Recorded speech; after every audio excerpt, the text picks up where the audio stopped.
working remotely for a bank in Europe, but this video is not about how I got my remote job. This video is about why I quit my remote job. And then I'll give you a principle basis of which the next job can find you.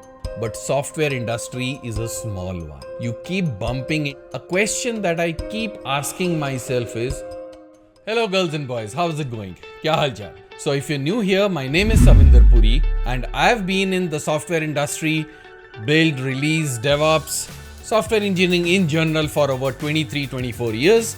And I have worked across India, UK, US, Europe and South Africa. For the last about 2+ years, I was working remotely for a bank in Europe and working remotely from India, earning in euros. I've made a dedicated video about it which has crossed over 100k views. I will link it in the pinned comments. But this video is not about how I got my remote job. This video is about why I quit my remote job. Yes, you heard it right.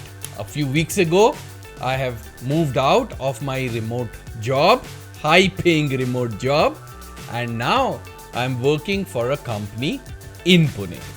So in this video, we will talk about why I quit my remote job, how did I choose the next company to work with, what is a framework that you can use to decide when to move out of a company, and then I'll give you a principle basis of which the next job can find you. So strap onto your seat belts. This is gonna be a very informative video, and if you haven't subscribed to the channel, please do. Let's get started.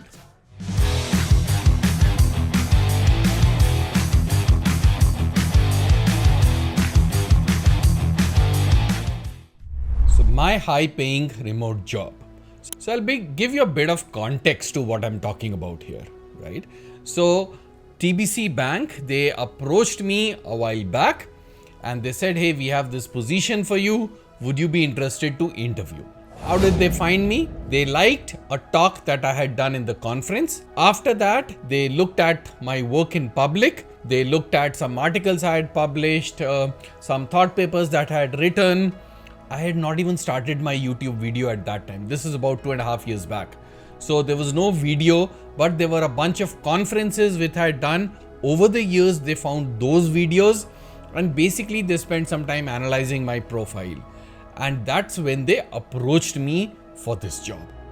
That's why I'm a big believer of learn in public or display your skill in public. That is what even got me this remote job. So at the bank, my official designation was DevOps Evangelist.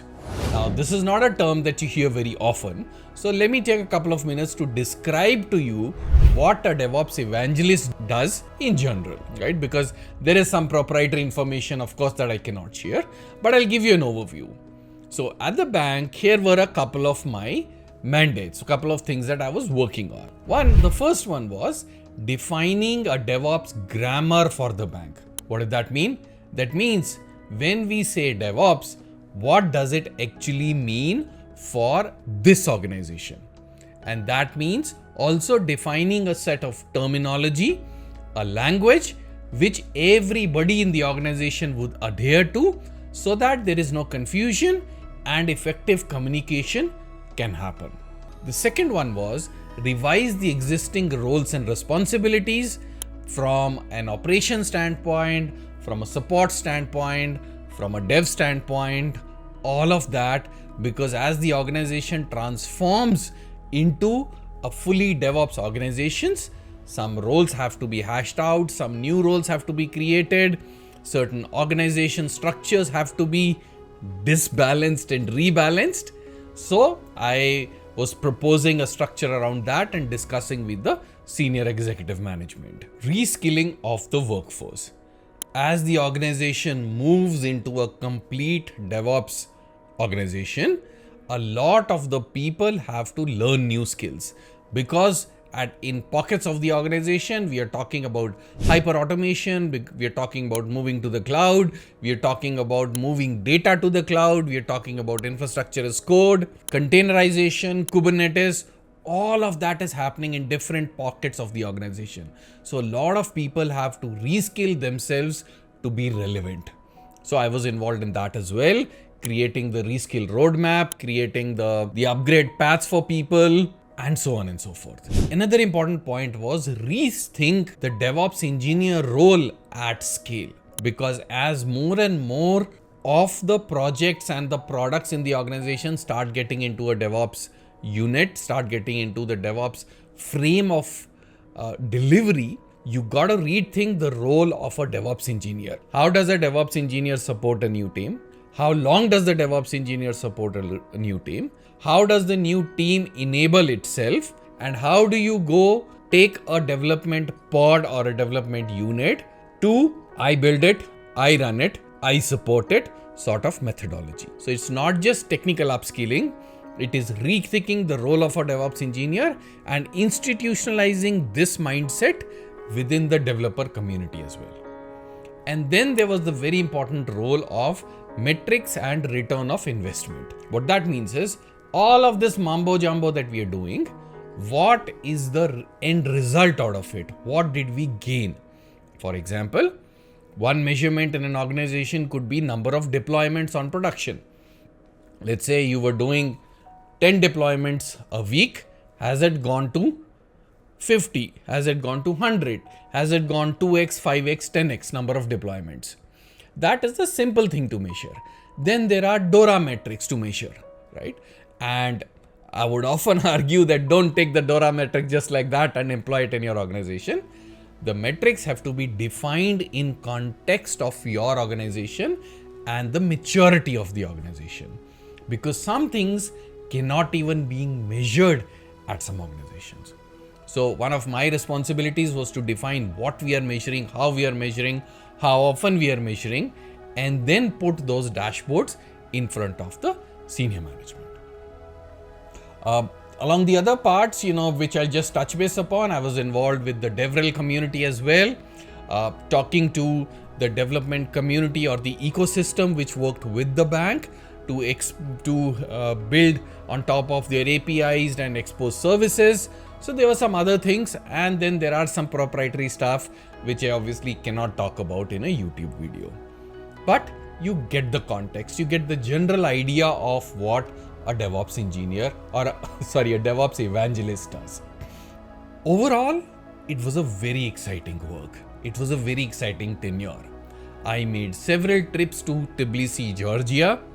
The food there, to die for. The people, brilliant.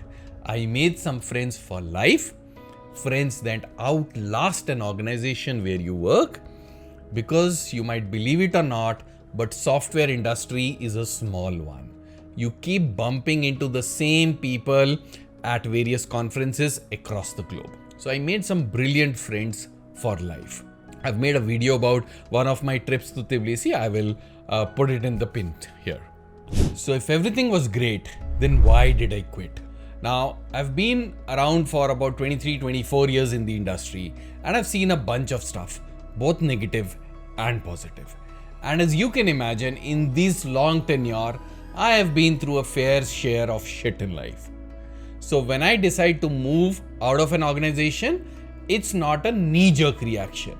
Knee-jerk because, my appraisal wasn't good enough, my boss is not behaving properly, my role is not good.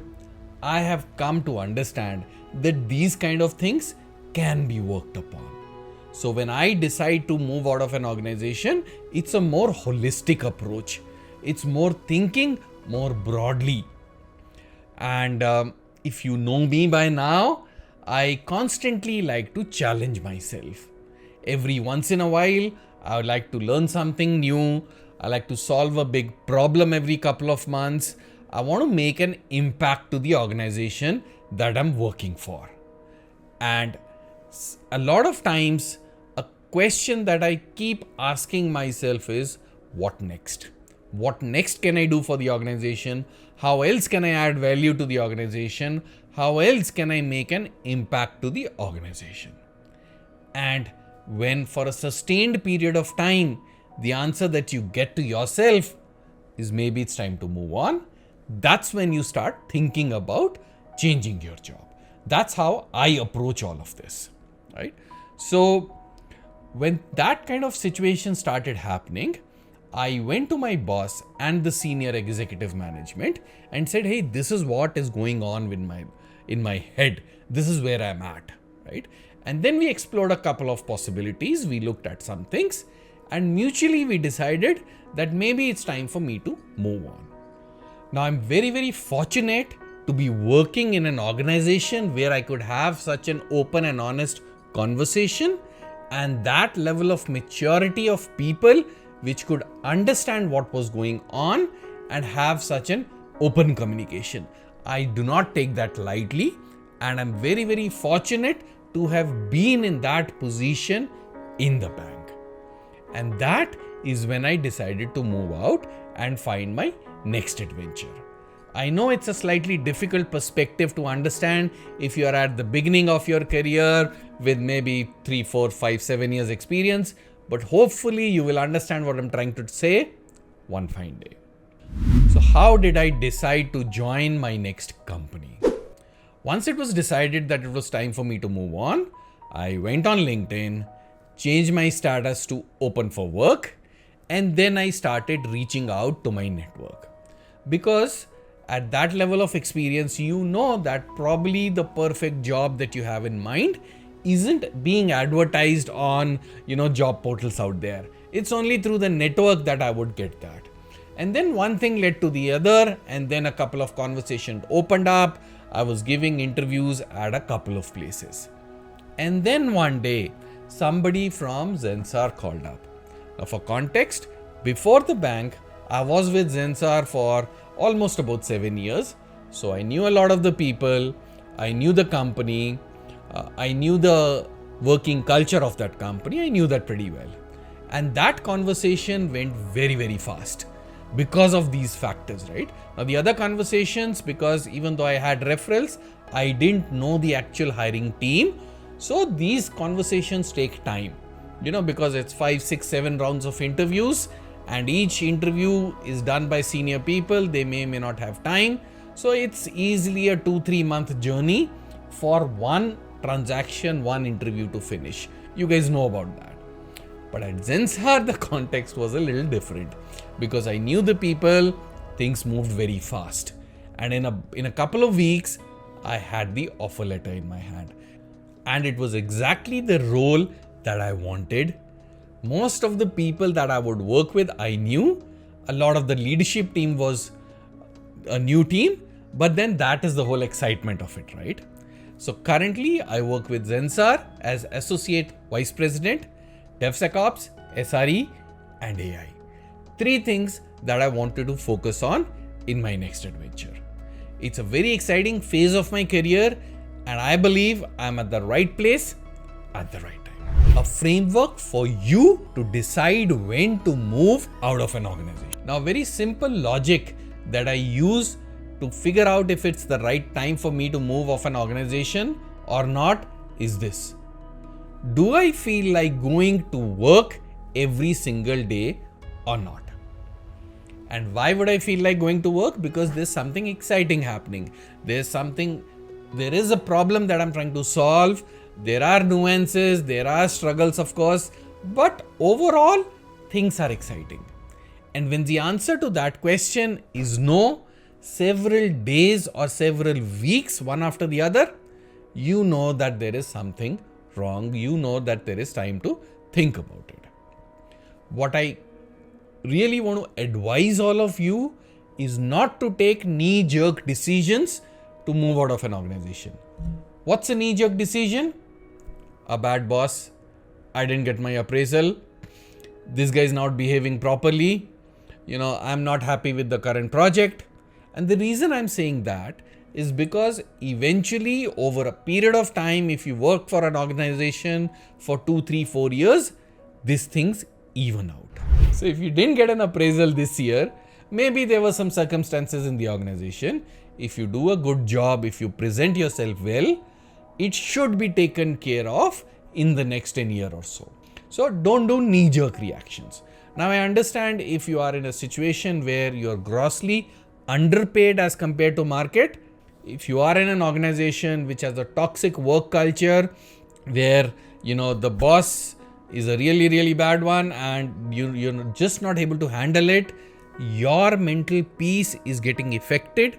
You have tried different things like highlighting those things in the organization, it's still not working, and every single day you are getting more and more disturbed. Your mental health is your priority. Look after yourself, find the next job.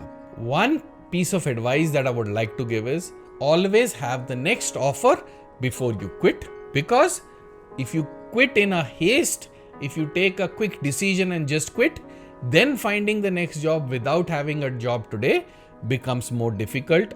It produces a lot of stress.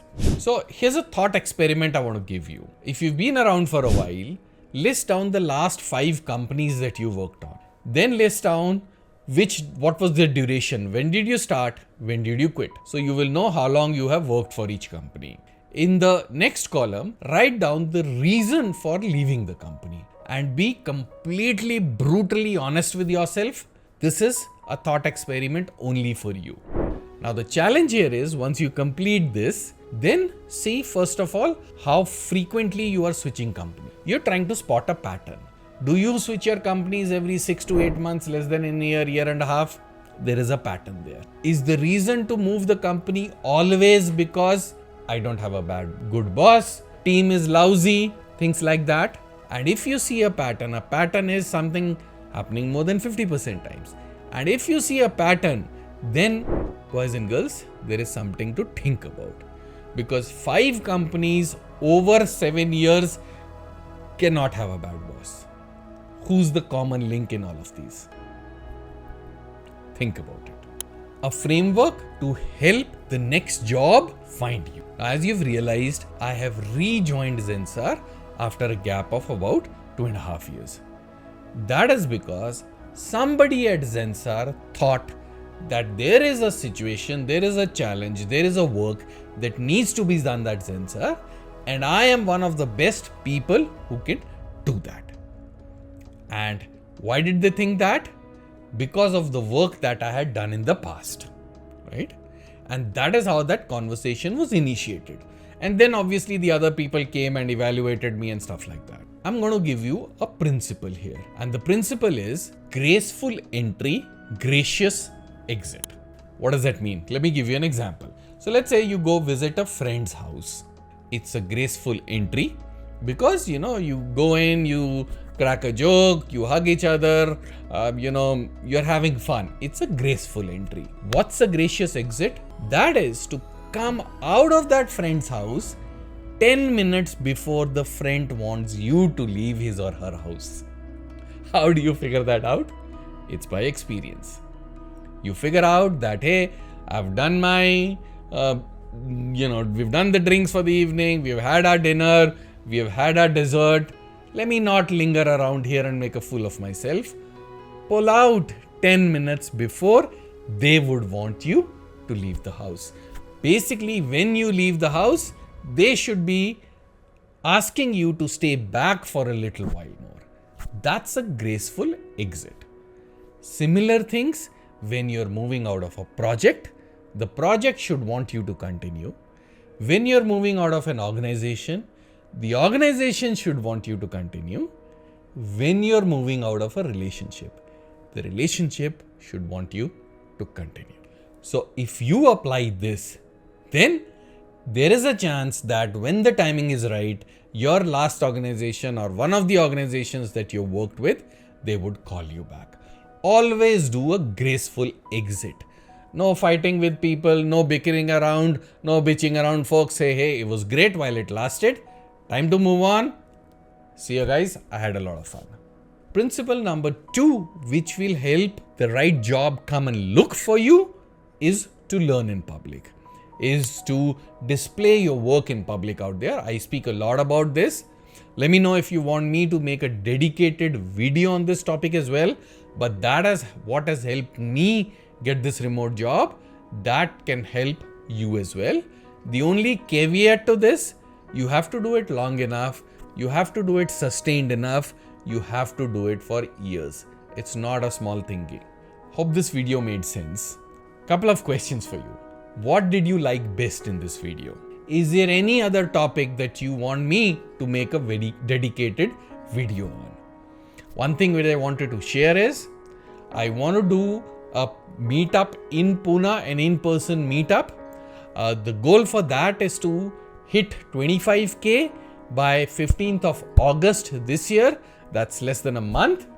If we are able to hit that number, I promise you we will get together for an in-person event in Pune.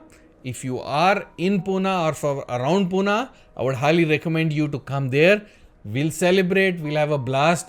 I will get some top DevOps people, cloud DevOps, software engineering people in the city, and we will have a lot of fun.